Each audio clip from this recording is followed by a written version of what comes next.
Israel যুক্তরাষ্ট্রের হামলায় ইরানের সর্বোচ্চ নেতা আয়াতুল্লাহ আলী খামেনি নিহত হওয়ার খবর ছড়িয়ে পড়ার সাথে সাথে ইরানের মাথা যেন কোনোভাবেই ঠিক নেই। নিজেদের পরাজয় হবে এমন ভয়ের কোনো ছাপই নেই ইরানি যোদ্ধাদের। ইরান ঠিকই মুহুর্মুহু মিসাইল মেরে ইসরায়েল ও যুক্তরাষ্ট্রকে নাজেহাল করে তুলেছে। তবে এই যুদ্ধে ইরানের পাশে কোনো মুসলিম রাষ্ট্র না দাঁড়ালেও এবার আমেরিকার ওপর প্রচন্ড ক্ষেপে গিয়ে তেহরানের পাশে দাঁড়ানোর ঘোষণা দিয়েছেন পারমাণবিক শক্তিধর দেশ উত্তর কোরিয়ার প্রেসিডেন্ট কিম জং উন। আমেরিকার শত্রু দেশ ইরানের সঙ্গে অনেক আগে থেকেই ভালো বন্ধুত্ব রয়েছে কিম জং উনের। আর ইরানের ওপর হঠাৎ ট্রাম্প নেতানিয়াহুর যৌথ বিমান হামলা মোটেই সহজভাবে নেননি উত্তর কোরিয়ার এই শক্তিশালী নেতা।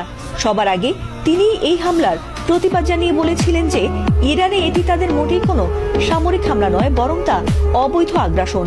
এমনকি আন্তর্জাতিক আইনেরও লঙ্ঘন করে চলেছে তারা, এমনটি বলেছেন তিনি। তবে এবার ইরানের পাশে থেকে ইসরায়েল ও যুক্তরাষ্ট্রে সরাসরি মিসাইল মারার হুমকি দিয়েছেন তিনি। ইরানের পাশে থেকে কিম জং উনের এমন ঘোষণার পরপরই কিছুটা হলেও ট্রাম্পের কপালে দেখা দিয়েছে দুশ্চিন্তার ভাঁজ।